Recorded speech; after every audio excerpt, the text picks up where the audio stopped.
오늘은 종교개혁 기념주일입니다.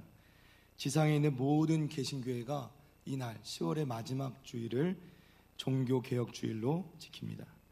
종교개혁은 지금으로부터 504년 전에 천주교 신부였던 마틴 루터가 천주교회가 면죄부 등 비성경적인, 성경적으로 맞지 않는 그런 잘못을 저지르는 것을 보고 죽기를 각오하고 개혁의 불길을 일으킨 것으로부터 시작되었습니다. 특별히 종교개혁을 일으키는 종교개혁자들이 크게 5가지의 강령을 주장하였는데, 첫 번째는 솔라 스크립투라, 오직 성경입니다. 모든 성경은 하나님의 감동으로 된 것으로 교훈과 책망과 바르게 함과 의로 교육하기에 유익하니. 아멘. 두 번째 강령은 솔라 크리스투스, 오직 그리스도입니다. 다른 이로서는 구원을 받을 수 없나니 천하 사람 중에 구원을 받을 만한 다른 이름을 우리에게 주신 일이 없음이라 하였더라. 아멘. 세 번째는 솔라 그라치아, 오직 은혜입니다. 너희는 그 은혜에 의하여 믿음으로 말미암아 구원을 받았으니 이것은 너희에게서 난 것이 아니요 하나님의 선물이라. 아멘. 네 번째는 솔라 피데, 오직 믿음입니다. 사람이 의롭게 되는 것은 율법의 행위로 말미암음이 아니요 오직 예수 그리스도를 믿음으로 말미암는 줄 알므로 우리도 그리스도 예수를 믿나니. 아멘. 마지막 5번째는 솔리데오 글로리아, 오직 하나님께 영광을입니다. 그런즉 너희가 먹든지 마시든지 무엇을 하든지 다 하나님의 영광을 위하여 하라. 아멘. 종교개혁자들은 이 5가지 5대 강령을 걸고 구습과 맞서 싸웠습니다. 우리 불교회는 대한예수교 장로의 합동교단에 속해 있는 교회입니다. 가끔 우리 성도님들 중에 우리 교회가 속한 교단을 몰라서 질문하시는 분이 계셔서 말씀드립니다. 우리 장로교 합동교단은 종교개혁에 뿌리를 둔 개혁교회요, 오직 성경을 정황부호한 하나님의 말씀으로 믿는 교회입니다. 이것에 감사하는 저와 여러분 되기를 주님의 이름으로 축복합니다. 왜냐하면 이게 중요한 것입니다. 진리의 하나님 말씀에 근거한 교회에 우리의 신앙의 뿌리를 내릴 수 있었다는 것은 그야말로 하나님의 전적인 은혜임을 믿으시기 바랍니다. 우리가 개혁교회 가운데 뿌리 내리지 않았더라면, 우리가 여전히 구교 또 캐톨릭이라고 말하는 천주교회 이전의 그러한 삶 가운데 종교개혁 없이 그대로 묶였더라면, 여러분 지금도 우리는 말씀을 제대로 볼 수 없고 마음껏 볼 수 없고 오로지 성직자들에게 한해서만 이 말씀을 읽고 해석하는 것들이 국한되어지는 그런 상황 가운데 우리는 여전히 복음의 그 비밀과 진리를 알지 못한 채 헤매고 있었을지도 모릅니다. 하나님의 은혜로 종교 개혁자들의 그 공으로 말미암아서 우리에게 이 하나님의 말씀이 그대로 전달되어지고 우리가 직접 말씀을 볼 수 있고 말씀의 은혜를 나눌 수 있는 것이 하나님의 크신 은혜임을 기억하고 하나님께 감사하는 저와 여러분 되시기를 축복합니다. 자, 우리는 에베소서 말씀을 살펴보고 있습니다. 우리가 1장에서 3장까지 말씀을 살펴보았는데요, 1장에서 3장까지 에베소서 말씀은 주로 교리에 관한 말씀을 다루고 있습니다.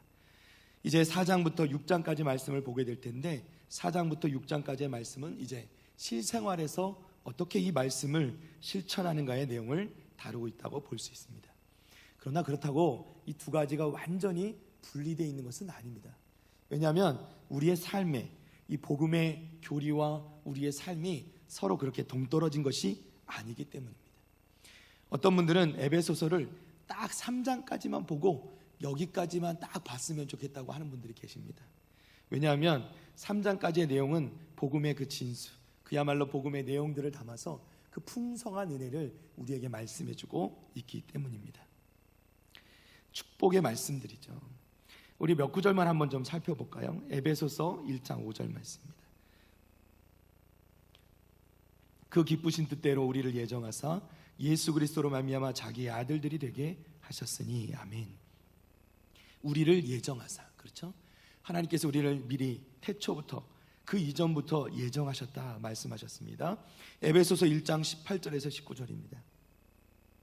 너희 마음의 눈을 밝히사 그의 부르심의 소망이 무엇이며 성도 안에서 그 기업의 영광의 풍성함이 무엇이며 그의 힘의 유력으로 역사하심을 따라 믿는 우리에게 베푸신 능력의 지극히 크심이 어떠한 것을 너희로 알게 하시기를 구하노라. 아멘. 이러한 복음의 비밀들을 우리에게 알려주는 것이 에베소서 1장 말씀이었죠. 2장으로 넘어갑니다. 2장 3절에서 5절 말씀입니다. 전에는 우리도 다 그 가운데서 우리의 육체의 욕심을 따라 지내며 육체와 마음에 원하는 것을 하여 다른 이들과 같이 본질상 진노의 자녀이었더니 긍휼이 풍성하신 하나님이 우리를 사랑하신 그 큰 사랑을 인하여 허물로 죽은 우리를 그리스도와 함께 살리셨고. 아멘. 그야말로 본질상 진노의 자녀였던 우리를, 허물과 죄로 죽었던 우리를 살리신 우리 그리스도에 대해서 말씀하십니다. 에베소서 3장입니다. 3장 16절에서 19절까지 말씀입니다. 그의 영광의 풍성함을 따라 그의 성령으로 말미암아 너희 속사람을 능력으로 강건하게 하시오며 믿음으로 말미암아 그리스도께서 너희 마음에 계시게 하시옵고 너희가 사랑 가운데서 뿌리가 박히고 터가 굳어져서 능히 모든 성도와 함께 지식에 넘치는 그리스도의 사랑을 알고 그 너비와 길이와 높이와 깊이를 어떠함을 깨달아 하나님의 모든 충만하신 것으로 너희에게 충만하게 하시기를 구하노라. 아멘. 할렐루야. 너무나 은혜로운 말씀이죠. 복음의 비밀이 여기 다 담겨 있습니다. 그러나 사랑하는 성도 여러분, 말씀드렸듯이 아무리 은혜로운 말씀이라 하더라도 여기서 에베소서를 덮어버리면 우리는 여전히 어린아이의 신앙에 머무를 수밖에 없는 것입니다. 복음을 알고 믿는 것도 중요하지만 그 복음을 살아내는 것 또한 중요한 것입니다. 아브라함이 믿음의 조상이 된 것은 단지 하나님의 말씀을 듣고 믿은 것이 아니라 그 말씀을 따라 약속의 땅 가나안으로 떠났기 때문입니다. 우리가 에베소서 4장에서 6장까지 말씀을 보는 이유는 우리가 그리스도인으로서 어떻게 살아가야 되는지에 대해서 말씀해주고 계시기 때문입니다. 우리 에베소서 4장 1절 말씀, 우리 본문으로 돌아와 봅니다. 우리 한 목소리로 읽어볼까요? 그러므로 주 안에서 갇힌 내가 너희를 권하노니 너희가 부르심을 받은 일에 합당하게 행하여. 아멘. 사도 바울은 이 4장 말씀을 그러므로 라는 말로 시작합니다. 마틴 로이드 존스 목사님은 이 에베소서 4장 말씀을 강의하시면서 아예 이 1장의 제목을 그러므로 라고 정했습니다. 그리고 이렇게 설명합니다. 모든 서신서들은 한결같이 기본적인 교리들을 먼저 설명합니다. 그리고 나서 그러므로 라는 말로 연결하는데, 이는 사람의 정도의 차이가 있지만 기독교라는 것이 결국은 생활의 방식을 가르쳐주는 종교라는 것을 망각해버릴 위험이 있기 때문입니다. 그와는 반대로 교리는 아무것도 알지 못할 뿐만 아니라 아무런 관심도 없이 생활의 면만을 강조하는 자들도 있습니다. 그러나 저는 여기에서 복음주의적 정신을 가진 자들이 교리에만 머물러 버릴 위험이 있다는 것을 분명히 말씀드리겠습니다. 자, 로이드 존스 목사님이 이렇게 지적한 것이 있는데, 그것은 언제나 교리가 선행되어야 된다는 겁니다. 교리를 분명히 알기 전에는, 그러니까 복음의 그 비밀, 복음의 진리를 우리가 분명히 알기 전에는 함부로 행동해서는 안 된다는 거예요. 이 두 가지는 유기적으로 서로 연결되어 있기 때문에 그렇습니다. 다시 한번 설명드리면, 결국 그리스도인의 삶이란 것은 그저 우리가 선한 행위를 한다고 되는 것이 아닙니다. 예수 그리스도의 말씀에 근거한 그 기독교의 교리를 따라서 우리가 살아가는 삶이 그리스도인의 진정한 삶이라는 것입니다. 우리는 그저 난 착하게 살았는데요 말하는 것이 아니라 내 자신의 삶의 모습을 하나님의 말씀에 날마다 비추어 보고 그 말씀대로 살아가려고 몸부림쳐야 한다는 것입니다. 그것이 비로소 의미가 있는 것이죠. 사랑하는 성도 여러분, 우리에게 주신 은혜의 말씀, 약속의 말씀을 붙잡고 의지하면서 믿음으로 우리에게 주어진 삶을 살아내시는 저와 여러분 되시기를 다시 한번 축복합니다. 너희가 부르심을 받은 일에 합당하게 행하여 라고 이렇게 사도 바울은 말씀합니다. 우리가 흔히 자주 사용하는 말 중에 이 소명이란 말이 있고요, 사명이란 말이 있습니다. 서로 구분하기가 쉽지 않은데요, 정리를 좀 해보면 소명은 영어로 말하면 콜링입니다. 그야말로 부르심이에요. 콜을 한다 그러죠. 부르신다. 특별히 하나님의 부르심입니다. 소명은 또 일반 소명과 특별 소명으로 또 구분을 짓기도 하는데요, 일반 소명은 예수 그리스도를 믿고 하나님의 자녀가 되도록 부르시는 것, 영혼 구원을 위하여 복음으로 부르시는 것을 의미합니다. 즉 우리 모두는 성도로 부르심을 받은 것이죠. 이것이 일반 소명입니다. 특별 소명은 특정의 직위나 특별한 사역으로 부르시는 것을 의미합니다. 목사나 선교사나 또는 교사나 여러 가지 우리의 직책으로 부르시는 것을 말씀하는 것이죠. 자, 그러면 사명은 무엇인가? 사명은 영어로는 미션이라고 말합니다. 사전적으로는 사신이나 사절이 받은 명령 또는 맡겨진 임무를 뜻합니다. 미션이란 단어는 또 반대로는 전도 또는 선교라는 말로 번역이 되기도 합니다. 사명은 소명받은 자에게 맡기시는 임무를 뜻하는 것이죠. 주님이 부르심을 받는 것이 소명, 그리고 주님께서 맡기신 일이 사명이라고 생각하시면 됩니다. 그러나 실제로는 이 두 가지가 거의 동시에 일어나는 것으로 같은 의미로 사용될 때도 많이 있습니다. 왜냐하면 소명받은 자에게 주어지는 것이 사명이고요, 소명을 받지 않으면 사명도 없는 것이기 때문에 그렇죠. 하나님께서는 믿음의 사람들을 부르십니다. 하나님께서는 갈대아 우리에서 우상을 만들어 팔던 그 집에서 자란, 또 우상을 만들어 팔던 아브라함을 부르셨습니다. 그를 약속의 땅 가나안으로 가라 하시고, 아브라함이 순종할 때 하나님께서는 그를 믿음의 조상으로 세우셨습니다. 하나님께서는 또한 광야에서 40년간 숨어 지내던 모세를 떨기나무 가운데서 부르십니다. 그리고 그를 통하여서 애굽에 400여 년간 묶여서 노예 생활, 종살이하던 이스라엘 백성들을 끌어내어서 부르셔서 그들을 약속의 땅 가나안으로 보내시며 그 가운데 하나님의 백성으로 살게 하셨습니다. 예수님께서도 이 땅에 오셔서 12명의 제자를 부르십니다. 그리고 그들을 사도로 세우십니다. 오늘 말씀에서 사도 바울은 부르심에 합당한 일, 사도 바울은 우리에게 부르심을 받은 일에 대해서 말씀하고 있습니다. 즉 우리도 부름을 받았다는 것입니다. 우리는 어디에서부터 부름을 받은 것일까요? 세상에서부터 부름을 받았습니다. 하나님의 부르심이 목사나 선교사에게만 해당되는 것이라고 생각하실 수 있습니다. 그렇지 않습니다. 누구는 책방 주인으로, 누구는 옷을 만드는 사람으로, 누구는 빵을 만드는 사람으로, 누구는 운전하는 사람으로, 누구는 가르치는 교사로, 또는 사무직으로, 청소하는 사람으로, 우리 모두는 각자 부름을 받은 것입니다. 그러면 우리가 부름받은 세상은 어떤 곳입니까? 이 세상은 어떤 곳이기에 우리를 부르신 겁니까? 이 세상은요, 깨어짐이 있는 곳입니다. 세상은 이 깨어짐으로 말미암아 아파하고 있습니다. 남편과 아내가 하나 되지 못하고 깨어지고, 형제와 형제가 하나 되지 못합니다. 사장과 직원이 하나 되지 못하고 사회가 고통을 받고 있습니다. 세상이 깨어진 때문입니다. 그리고 이 세상이 깨어진 이유는 무엇 때문입니까?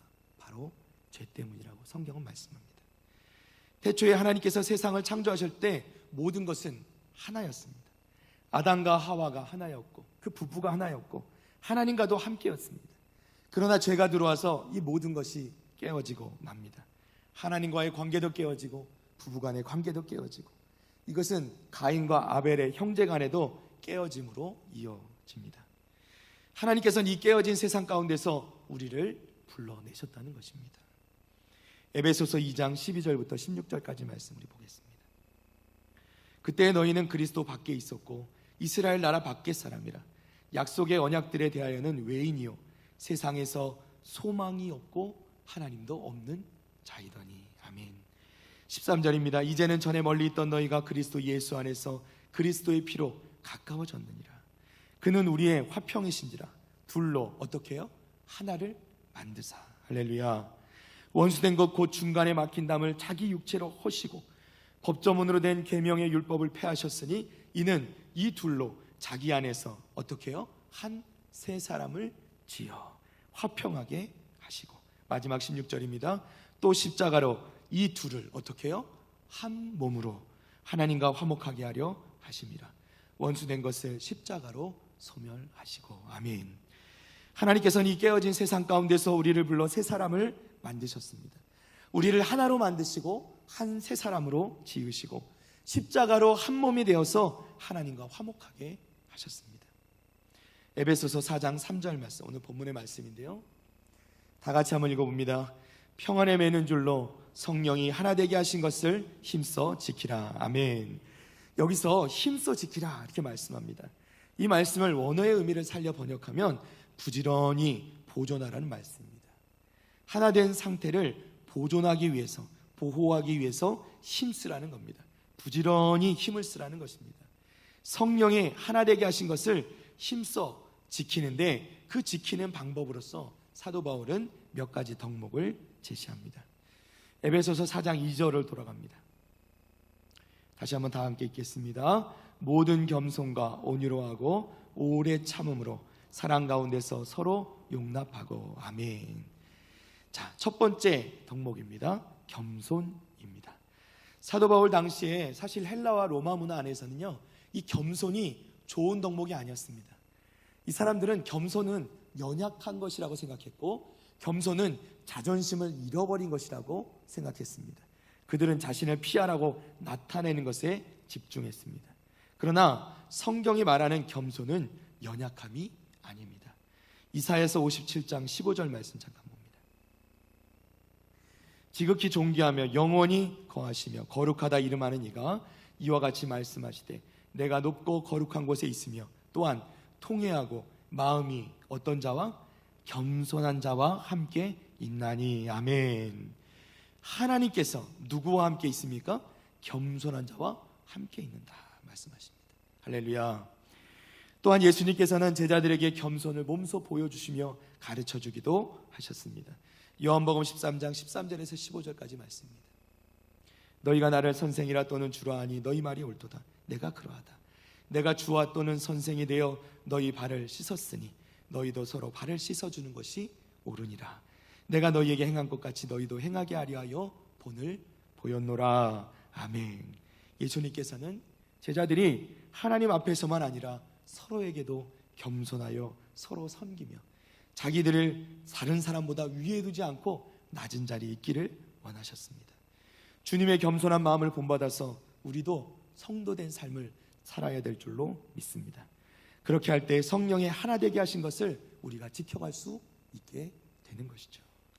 두 번째, 하나님께서 우리에게 주시는 이 덕목은, 사도 바울이 또 우리에게 알려주는 덕목은요, 온유함입니다. 신자들은 또한 온유해야 된다라고 말씀합니다. 겸손이 마음가짐이라면 온유는 겸손에서 나온 또 다른 행동이라고 볼 수 있습니다. 온유한 사람은 중요한 지위를 움켜쥐려고 하거나 다른 사람에 대해 권위를 주장하지 않습니다. 온유한 사람은 자기에 대한 하나님의 어떠한 조치라도 그는 불평하거나 반항하지 않습니다. 또한 온유한 사람은 다른 사람에 대한 이해심이 많은 사람이죠. 만일 교회 안에 모든 성도가 겸손하고 온유할 수만 있다면 교회 안에 모든 갈등이 사라지고 서로 섬기는 은혜가 넘치게 될 줄로 믿습니다. 우리 부일교회가 그런 교회 되기를 축복합니다. 마태복음 11장 29절에 30절입니다. 나는 마음이 온유하고 겸손하니 나의 멍에를 메고 내게 배우라. 그리하면 너희 마음이 쉼을 얻으리니 이는 내 멍에는 쉽고 내 짐은 가벼움이라 하시니라. 아멘. 주님께서는요, 주님의 마음이 온유하고 겸손하셔서 주님의 멍에를 메고 주님께 배우라 말씀하십니다. 주님의 멍에는 십자가의 멍에거든요. 그 십자가의 멍에가 어떻게 쉽고 가벼울 수 있습니까? 제가 한번 말씀드린 것 같은데 주님의 말씀이 거짓일 리는 없죠. 우리가 알아야 될 건요, 이스라엘의 멍에 종류입니다. 이스라엘에서 보통 소들에게 지워서 밭을 멜 때 쓰는 이 밭을 갈 때 쓰는 이 멍에라는 것은 한 마리가 지는 것이 아니라 반드시 두 마리가 진다고 말씀드렸습니다. 그래서 소 두 마리가 지되 한쪽은 젊고 힘은 넘치되 자기 마음대로 고집대로 엉뚱한 대로 가려는 그런 젊은 소를 메고요, 다른 한쪽에는 반드시 경험이 많은 소를 같이 묶어놓는 것이죠. 그러면 처음에는 이 힘만 센 이 자기 멋대로인 이 젊은 소가 자기 마음대로 가려고 하다가 애를 쓰고 수고만 하다가 나중에는 자연스럽게 이 경험이 많은 소를 쫓아서 그것을 따라가게 되고 그것이야말로 정말 쉽고 가벼운 멍에가 되는 것을 깨달아 알게 된다는 것이죠. 사랑하는 성도 여러분, 우리 주님께서 함께 져주시는 멍에는 결코 어려울 수가 없습니다. 결코 무거울 수가 없습니다. 우리 주님께서 함께 져주실 때 우리는 그 어떠한 것이라도 능히 질 수 있는 줄로 믿습니다. 사랑하는 성도 여러분, 주님과 함께하면서 온유한 마음을 얻게 되기를 원합니다. 여전히 혈기가 왕성하고 고집과 아직으로 가득 차 있는 똘똘 뭉친 나의 모습이지만 우리 주님과 함께 멍에를 매는 순간 우리는 온유해지고 겸손하게 되어지는 것을 믿습니다. 마지막 세 번째로 덕목은 오래 참음입니다. 오래 참음은 인내라고 번역하기도 하죠.